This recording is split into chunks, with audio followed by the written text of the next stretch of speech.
Hey, my name is Matt. I built a multi-7-figure commercial cleaning company in under 5 years on less than 10 hours per week worth of work. And you're about to see how to win more commercial cleaning contracts without any professional sales training.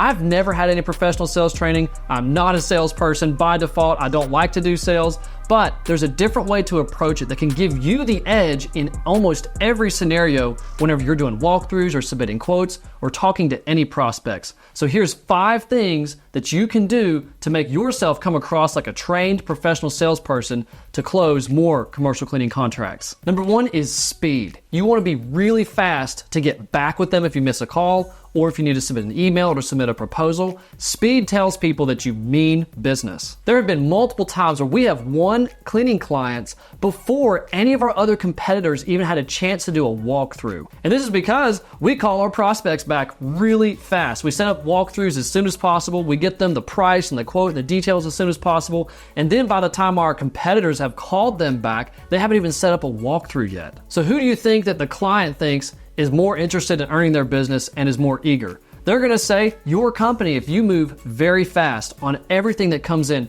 Don't make the mistake of assuming that someone is unqualified immediately. It's very good to go ahead and call them back, and if you need to refer them to somebody else, that makes you look great. That makes you sound like that you know what you're talking about, and that can build your relationship for down the road. We've had scenarios where we've turned away a prospect, and then later they wanted to work with us because their experience wasn't as good with his other company, and they wanted to increase their scope of service so they could just work with us. That's the situation you want to be in, and speed is number 1. Number 2, it's called mirroring. This is different than playing copycat like kids do. Mirroring is matching their tone of voice. If they cross their arms, it's okay for you to cross their arms and lean back too. Match their body language. Help them feel comfortable. If they have their arms crossed and they're leaning back a little bit and you're leaning forward and you're all over them and trying to talk about whatever you have to offer, it's gonna make them feel a little awkward and a little bit strange and a little bit attacked. But if they are leaning forward a lot and talking a lot and really passionately into the conversation, then you can get passionate into the conversation and then it's not gonna throw them off.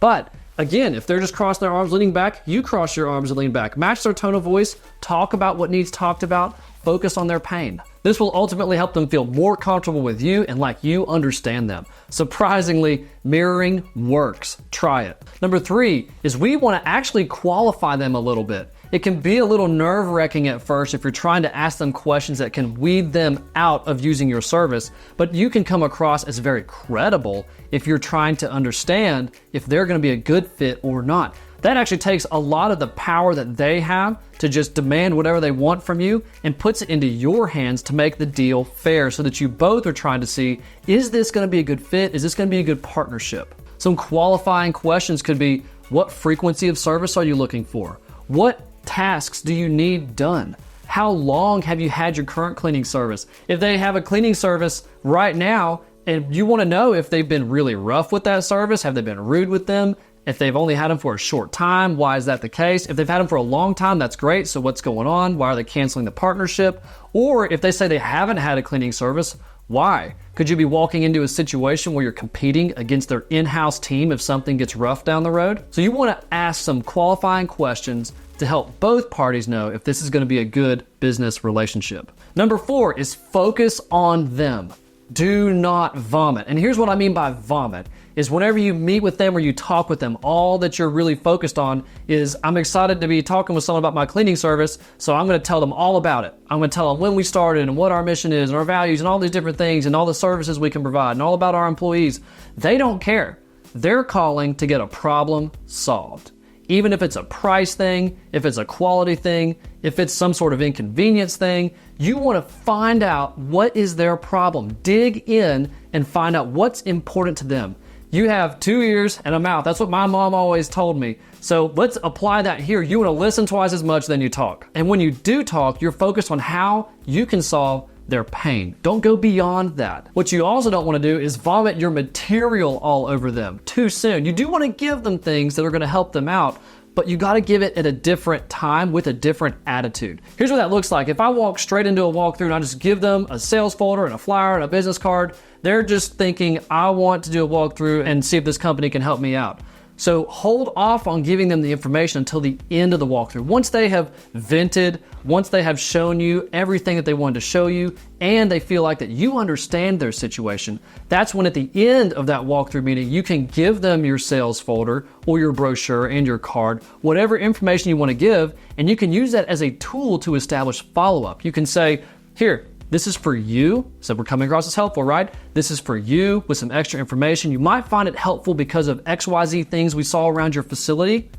Right there, see, we're making it tie in to how it helps them and reinforcing how we can help them. So this is for you in the meantime while I go calculate the proposal that we're gonna put together for your facility. And if you have any questions, you can feel free to reach out to me at any time. So we use that material to transition us into the quote phase while also providing it in a helpful way where they feel like we understand them and that we can help solve their cleaning problems. And that actually leads right into number 5. You heard me do it there at the tail end of that script, and that is always give a next step. If I go on a hike and I bring a guide with me or someone who knows the trail, but they don't tell me where we're going or how long it's gonna take or anything to look out for or what the process is gonna look like or even the finish line, it's kind of like walking in the dark and you just don't know what to expect. What you want to do is lay the path of success in front of your prospect. It can be as easy as 3 steps. We do this walkthrough, I get you a proposal, and then we coordinate on a solution. So right now, we just did our walkthrough. I'm going to go back and get you a proposal, and then we can coordinate on the solution. You want to help them understand where they're at in the process of achieving the goal that they really want, which is solving their cleaning problem. So always give a next step. Don't just end the meeting and say you'll be in touch. That's a very vague next step. You'll be in touch with what? How soon can they expect it? Is there a deadline they need to be looking out for? Or are you going to have it to them today? Be sure to give a next step and set their expectations, and you can tailor all of that to your benefit. If you know it's going to take a while to put this proposal together, go ahead and set a timeline that's further out. You can be a little bit more vague than just giving a hard date. You can say, I'm going to take all this information back. I'll be in touch this week with any questions that I might have. And by the end of next week, we'll have the proposal in your hands.